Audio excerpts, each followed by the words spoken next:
Bonsoir tout le monde et bienvenue sur la chaîne de l'univers de l'ange Cathy. Donc en ce dimanche 5 octobre 2025. Donc j'espère que vous allez bien. Voilà. Alors je vais pas trop blablater hein, parce que je vais vous expliquer. Déjà petit cappuccino. Merci pour Marivonne, merci pour vos commentaires. Je vois qu'il y a très peu de personnes qui sont d'accord avec ce que j'ai dit vis-à-vis de ceci. Voilà.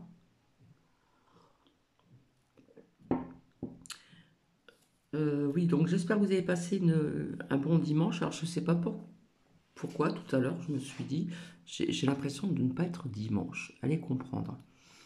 Donc je me suis reposé un petit peu.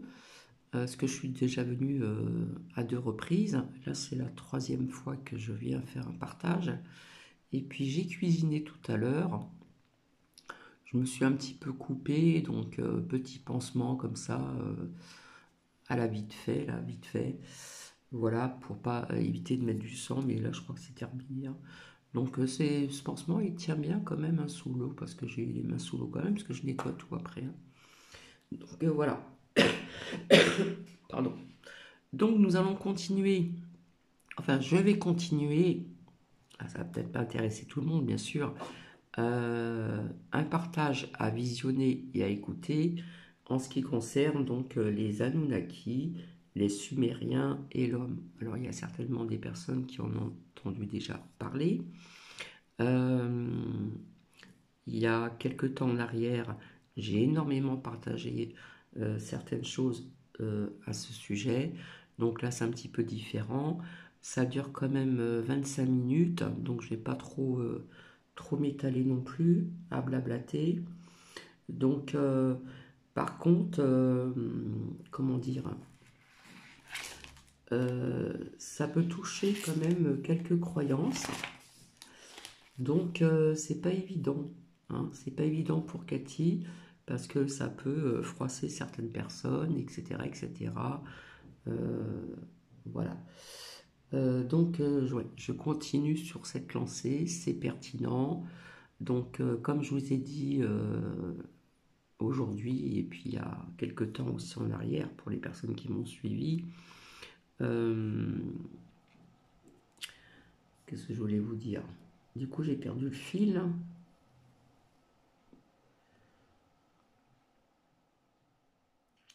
Je ne sais plus, j'ai perdu le fil. Oui, qu'ils sont déjà venus sur Terre il y a très très longtemps, qu'il y en a qui étaient sur Terre, et puis je vous ai dit aussi que dans quelques temps, je ne sais plus quand, alors je me répète, hein, je ne sais plus si j'ai fait les larmes, et, ou si j'avais sorti ceci, je vous avais dit, je ne sais plus en quelle année qu'on entendrait parler, etc., etc., etc. Voilà.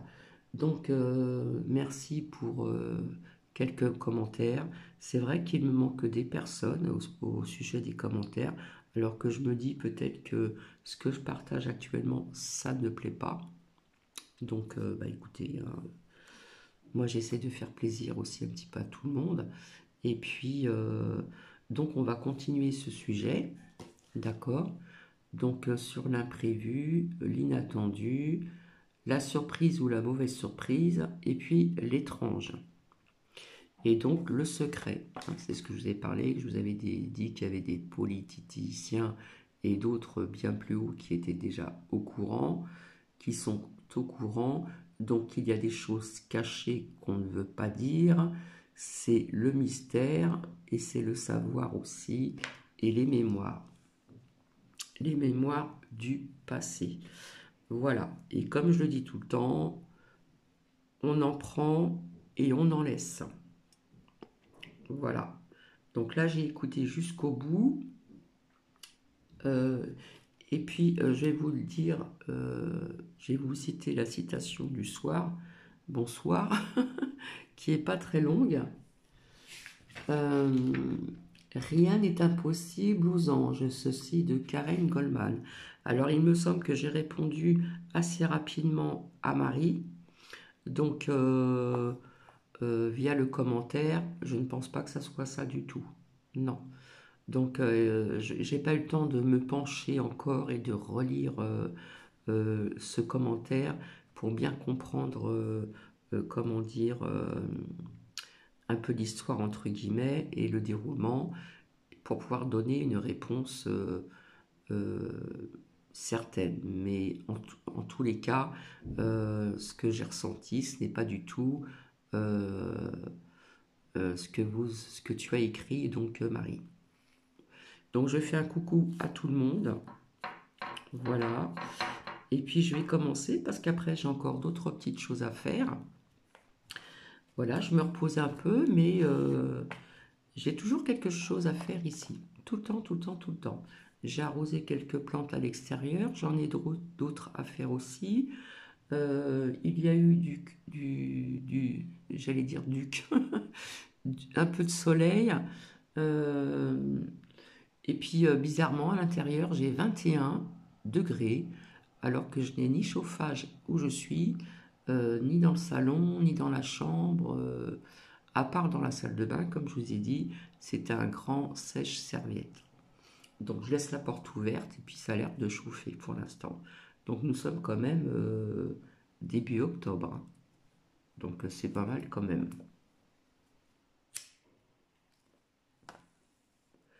Donc ça va être encore pertinent pour certaines personnes. Ça va toucher quelques religions, donc je suis désolée parce que ça remet en question le passé très très très très lointain. Et puis à vous de voir ce que vous en pensez, mettre des commentaires, mettre des petits pouces, voilà. Et puis j'aimerais bien revoir quelques personnes que j'avais avant. Coralie, je ne la vois plus du tout. Bon, Angemou était revenue, j'ai dit quelque chose certainement qui a dû la froisser, donc elle est repartie. Je suis désolée, hein, autant je peux faire des compliments, je suis dans la bienveillance, autant parfois je suis franche aussi, hein. Euh, Comme une autre personne aussi, où j'ai dit certaines choses, parce que c'est vrai que le BA de la vie, c'est de dire bonjour ou bonsoir, hein. C'est tout simple comme bonjour. Mais pour ce soir, c'est bonsoir. Donc, plus de lumière, je vais m'installer pour bien cadrer ceci, puisque c'est à visionner. Et comme je le dis tout le temps, hein, on en prend et on en laisse. Voilà, c'est à vous de voir. C'est à vous de voir avec vos ressentis. C'est à vous de voir avec ce que vous en pensez, ce qui est logique, pas logique, s'il y a du bon sens ou du mauvais sens, etc., etc. Donc je mets sur pause et je reviens. Donc je vous souhaite une bonne écoute et puis un bon visionnage.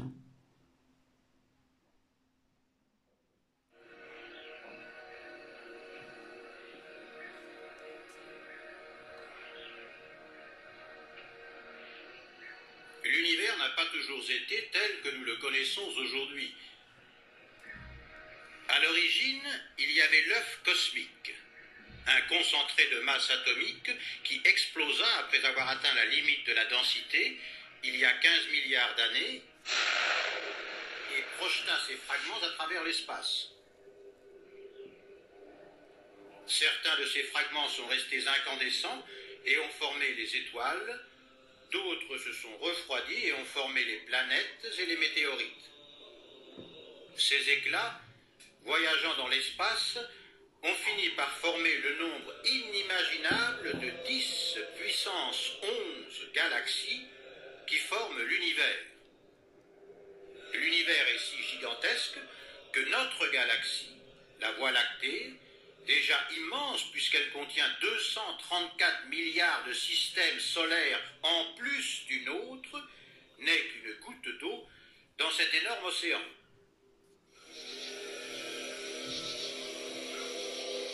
Il y a environ 5 milliards d'années, dans un agglomérat de météorites errantes dans l'espace, La présence de radiation ultraviolette permet l'apparition des glucides, molécules essentielles pour les fonctions reproductives. Quand ces météorites et leurs glucides entrent en collision avec des planètes où le carbone et l'eau liquide sont déjà présents, la vie apparaît. C'est ainsi que des formes de vie naissent sur certaines planètes de la Voie lactée et probablement sur d'innombrables planètes d'autres galaxies.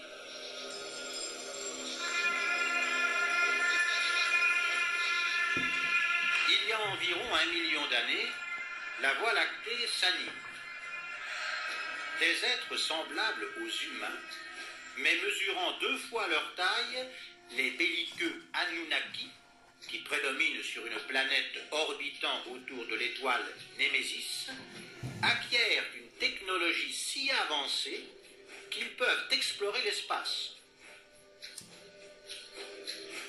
Ils parviennent même à pénétrer le système solaire, colonisant Mars et Nibiru pour en faire des stations spatiales.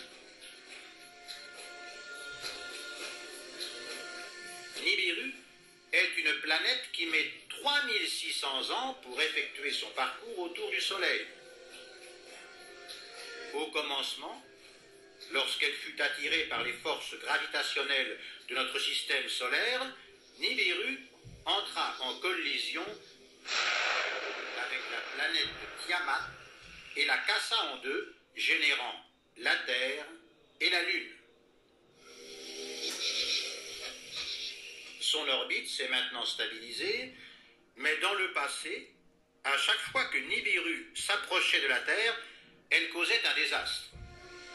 Ces passages successifs provoquèrent les glaciations, la fossilisation de forêts entières et la disparition d'animaux énormes tels que les dinosaures.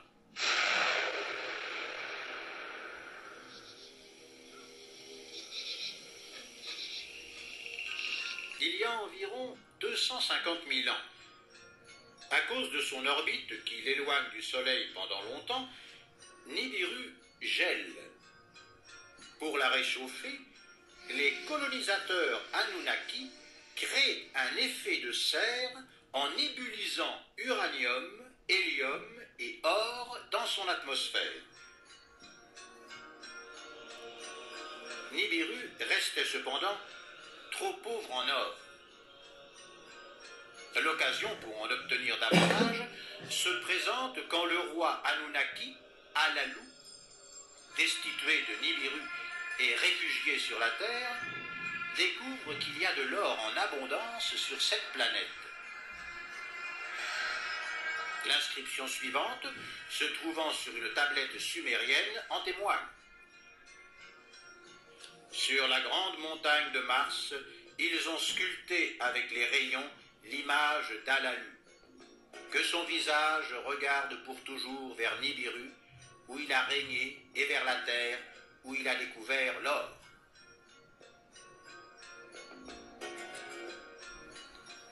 Sur Mars, dans la zone de Cydonia, il y a en effet une formation montagneuse semblable à un visage humain.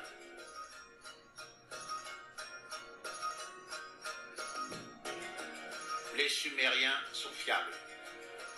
Il y a 5000 ans, ils représentaient déjà toutes les planètes de notre système solaire, y compris Uranus, Neptune et Pluton, qui pourtant furent découvertes il y a peu de temps. Ce n'est pas un hasard si le premier salut incisé sur le disque qui a accompagné en 1977 les sondes américaines Voyageurs lancées dans l'espace pour contacter d'éventuelles civilisations extraterrestres était en langue sumérienne.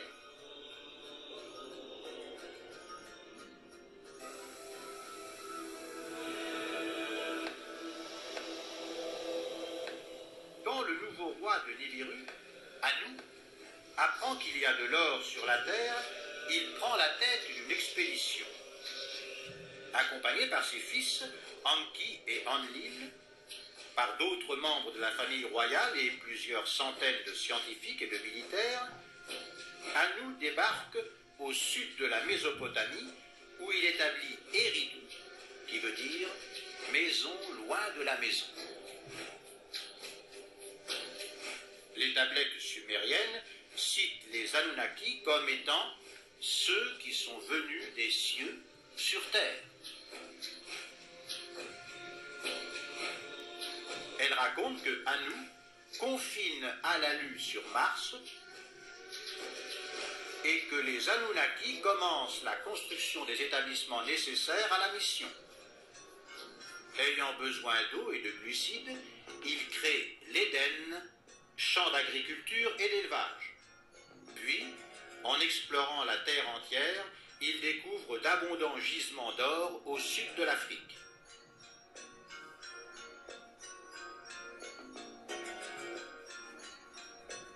Satisfait, le roi Anu repart et laisse le commandement de la mission à Enlil, son héritier, tandis que Enki dirige les mines d'or dans l'actuel Zimbabwe.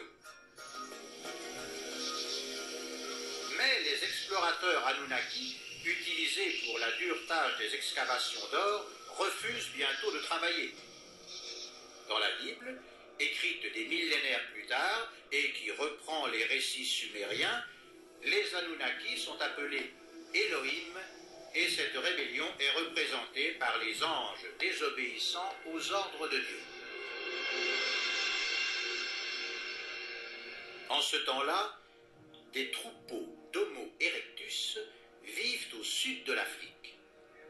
En les observant, Enki réalise que ces primates sont adaptés à creuser la terre. Il capture donc une femelle erectus et l'amène à Enlil, chef de la mission. Celui-ci donne l'autorisation d'effectuer des expérimentations et le groupe médical Anunnaki manipule génétiquement un ovule de cette femelle, le greffant à l'ADN de Niursag, épouse de Enki. C'est ainsi qu'il y a environ 200 000 ans, naît un hybride stérile, mâle, fort physiquement et intelligent. Les Anunnaki l'appellent Lulu et en clonent 1 millier qu'ils transportent en grande partie en Afrique.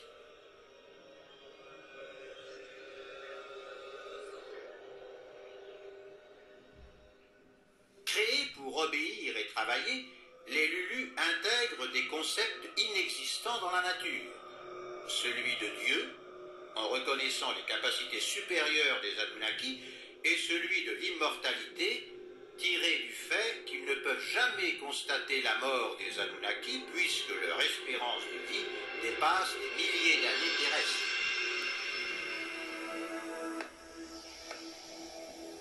Excité et amusé par cette expérimentation, Enlil ordonne à ses médecins de réaliser de nouveaux êtres en mélangeant l'ADN du Lulu à celui d'autres animaux. C'est ainsi qu'ils obtiennent le Pan, un être moitié Lulu et moitié chèvre auquel les Anunnaki enseignent à jouer de la flûte. Une jument, naît le Centaure, moitié Lulu et moitié cheval, auquel ils enseignent l'usage de l'arc. Puis ils créent toutes les créatures animalesques décrites dans les mythologies.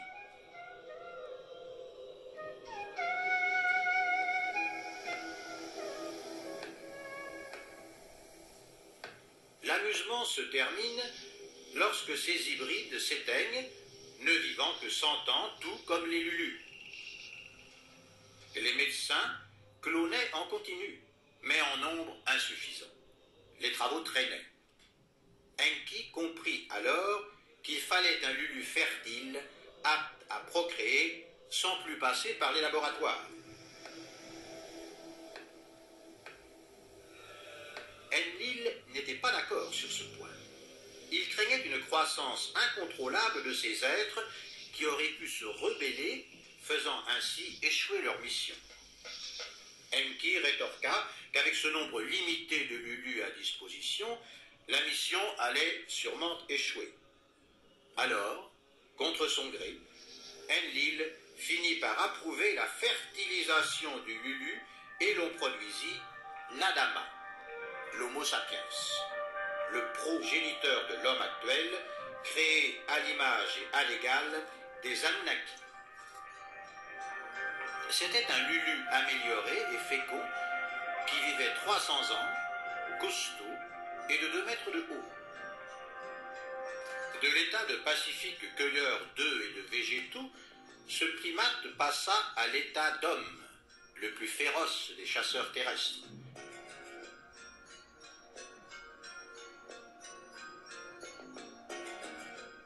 Cette idée que l'Adama puisse être dangereux divisait encore les Anunnaki. Enlil était soutenu par la famille royale et les militaires qui voulaient tous éliminer les Adamas en faveur des Lulus plus contrôlables. Enki, appuyé par les scientifiques, considérait que les Adamas, bien instruits, étaient une ressource importante pour les Anunnaki et que dans le futur, ce serait à ces êtres humains qu'il reviendrait de gouverner la Terre. Les Adamas vont donc succéder aux Lulus dans l'Éden pour le travail des champs et une grande partie sera transportée au Zimbabwe dans les mines d'or.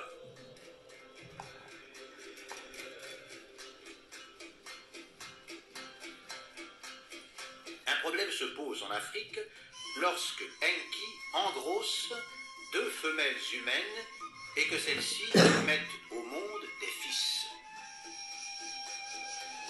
Quand Enlil l'apprend, il devient fou de rage.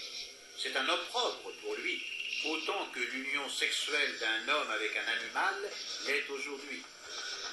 Il accuse les femelles humaines de péché originel et ne souhaitant pas que ce problème surgisse à Eridu, il ordonne de chasser les êtres humains de l'Éden. Dans la Bible, c'est le renvoi du paradis terrestre.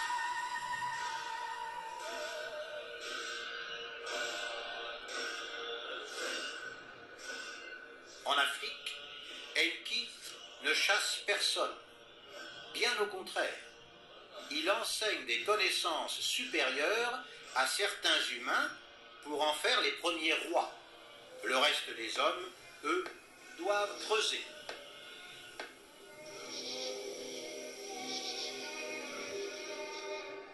Enki, considéré comme un dieu, confère le titre de prêtre à des initiés et instaure la première religion. Sa règle est l'obéissance totale. La menace ultime est la mort. L'homme est donc contraint de servir ce Dieu impitoyable. Pire encore, ce concept du pouvoir absolu est adopté par les rois qui exploitent à leur tour leurs assujettis avec violence.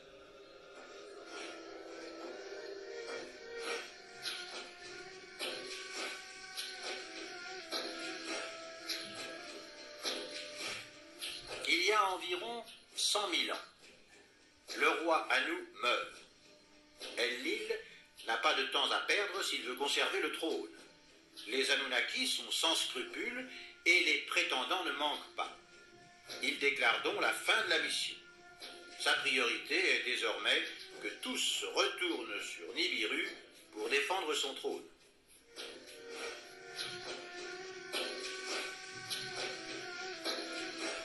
Enki, n'étant qu'un fils engendré par une concubine, sait qu'il ne pourra pas accéder au trône.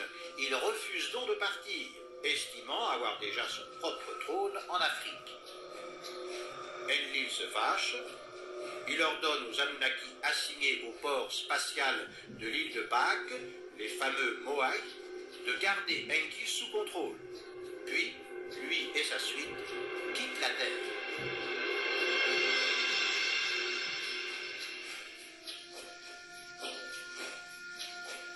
Enki, ne sachant pas quoi faire de tout cet or abandonné, le donne en cadeau aux hommes les plus fidèles. C'est l'âge d'or, et il y en a en abondance à cette époque.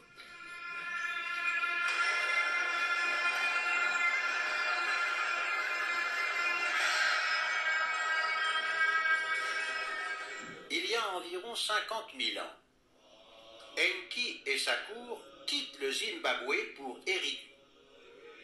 Eux se déplacent à bord de leurs machines volantes et sont suivis sur Terre par les rois les plus fidèles et leur peuple.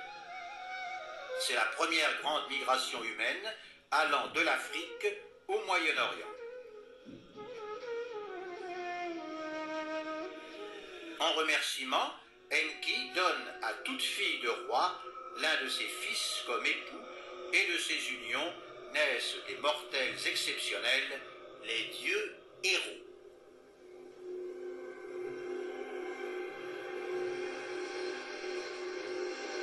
Cependant, à Eridu, cette concentration d'Anunnaki et de dieux héros, tous guerriers, risquant de se transformer en conflit, Enki envoie les dieux héros conquérir la terre entière, déjà occupée par les descendants des renvoyés du paradis terrestre. Les dieux héros partent donc, et certains vont occuper l'Égypte et la Palestine. D'autres envahissent le continent européen et éliminent les hommes de Néandertal. D'autres s'établissent à Malte et en Sardaigne en faisant des cités-écoles pour initier. D'autres s'installent sur les terres jadis émergées de l'océan Atlantique et fondent la puissante Atlantide. Et d'autres encore arrivent jusqu'en Chine et en Inde. Les dieux héros équipent leur territoire de bases pour le lancement de missiles, de gigantesques constructions en pierre où garder leurs armes nucléaires et d'énormes phares pyramidaux visibles du cosmos. C'est ainsi qu'apparaît simultanément, en différentes parties du monde, le même type de construction et de culture. À la mort des dieux héros, leur trône passe aux descendants engendrés avec des humaines, formant les premières postérités royales.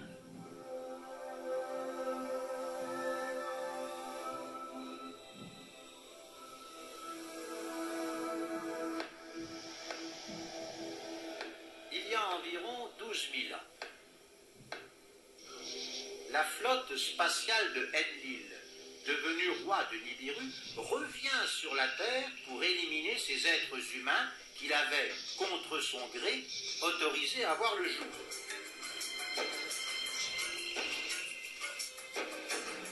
Enki tente de communiquer avec son frère.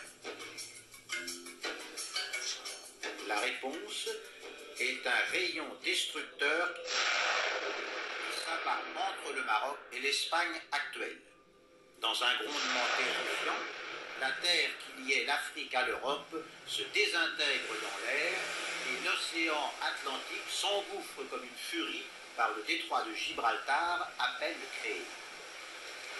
Telle une énorme canonnade d'eau, les flots pénètrent dans la Méditerranée, détruisant les écoles d'initiation à Malte et en Sardaigne.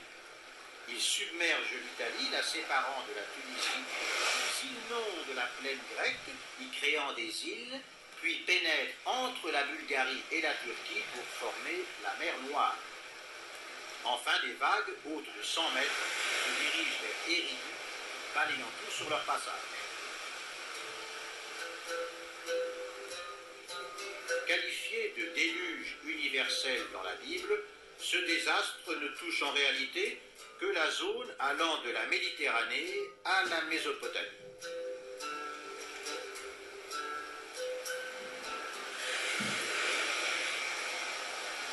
Enki avertit le roi Ziusudra, le Noé biblique, qui construit une grande barque où il se réfugie avec sa famille et ses animaux.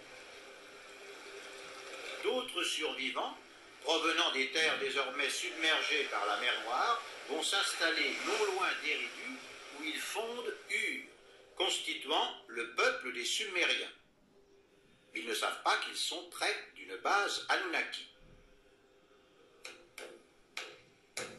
Enlil aperçoit ces quelques survivants humains, mais quand Enki se jette à ses pieds, il triomphe et se satisfait de la situation.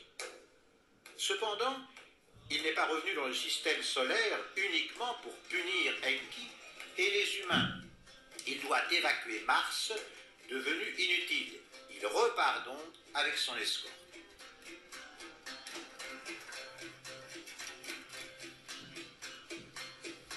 Entre-temps, l'arche s'est enlisée dans l'actuelle Arménie.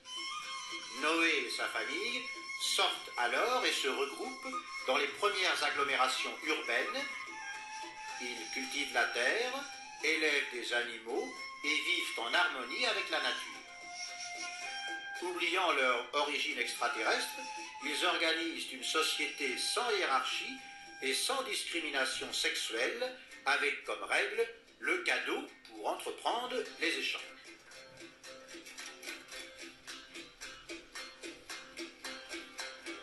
En Mésopotamie, les Sumériens découvrent leurs voisins Anunnaki et les adorent comme des dieux.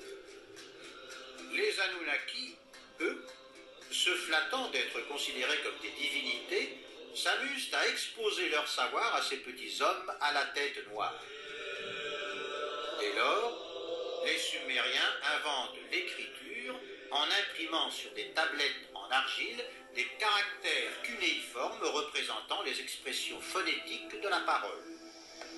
Ils inventent l'école pour l'instruction et ils accomplissent des calculs compliqués en ingénierie, se montrant capables de résoudre des équations algébriques de 3e degré. Ils connaissent le système solaire et inventent le premier calendrier divisant le jour en 24 heures et l'heure en 60 minutes.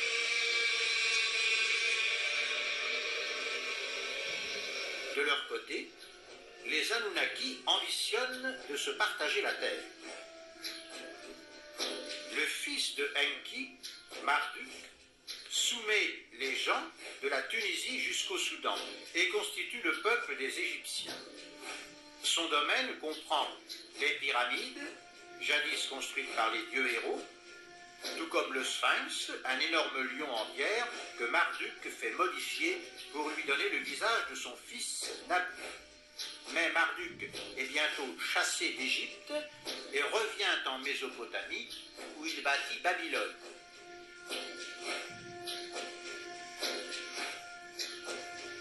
Trois frères Anunnaki, Dan, Rama et Vira, occupent la Scandinavie qu'ils abandonnent pour chercher un climat plus tempéré. Dan occupe la Sardaigne pour s'établir plus tard en Italie où il constitue le peuple des Étrusques. Rama arrive en Inde, mais une race noire très évoluée l'oblige à se replier en Anatolie où il constitue le peuple indo-européen. Le troisième frère, Vira, se dirige vers le détroit de Bering et rentre en Amérique, longe la côte et arrive en Colombie où il fonde la civilisation andine.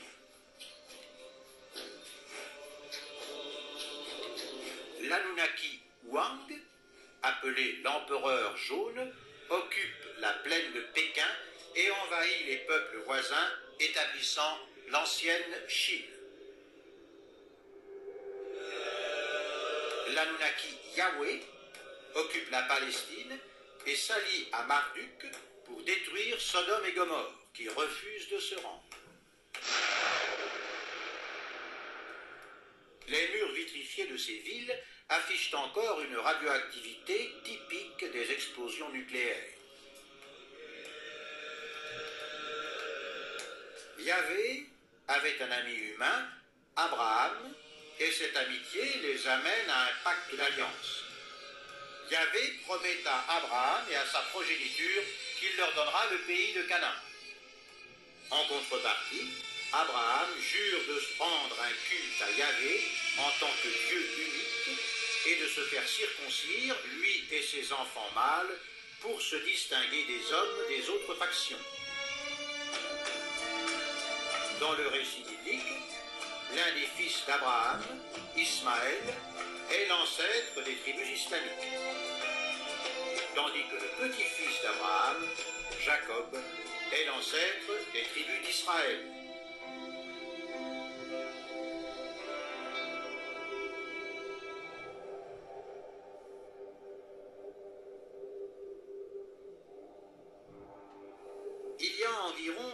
5000 ans, une révolte éclate sur Nibiru.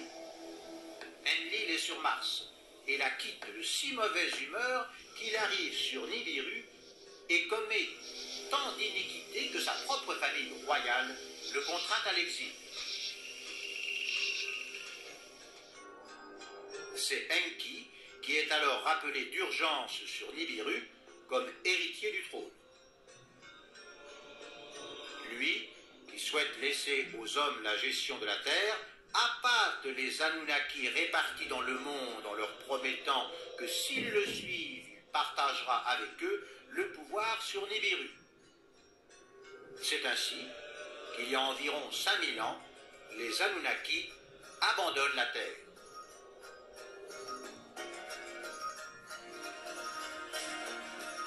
Les annotations sumériennes se terminent d'ailleurs à cette date. À cette même date, la préhistoire s'achève et l'histoire débute. Pourtant, en 1939, à Ninive, si nous n'avions pas découvert ces milliers de tablettes sumériennes qui citent nos ancêtres comme étant le produit d'une manipulation génétique entre un primate et un extraterrestre, nous n'aurions pas su grand-chose sur l'origine de la race humaine. Si ce que les Sumériens ont écrit est vrai, cela explique le manque de pièces prouvant l'évolution darwinienne de l'homme et ces énormes œuvres en pierre que notre technologie d'aujourd'hui ne peut égaler. Si cela n'est pas vrai, très vive félicitations à la fantaisie de ces Sumériens qui, il y a 5000 ans, ont inventé cette histoire fantastique. Donc voici. Donc j'avoue que ça dure quand même un petit certain temps quand même. Mais bon, si vous avez dans la soirée ou dans la journée, allez, on va dire 37 minutes à consacrer ce partage, pourquoi pas. Donc si vous voulez bien mettre des commentaires, même si ça va pas dans le sens, dans le bon sens du terme, c'est à vous de voir. Voilà, je laisse libre à tout ce que l'on dit, mais toujours bien sûr dans la bienveillance. Sur ce, je vous souhaite une magnifique soirée. Hop, je fais coucou. Et puis, comme je dis tout le temps, on en prend et on en laisse. Allez, je vous souhaite une bonne soirée et à plus tard. Au revoir.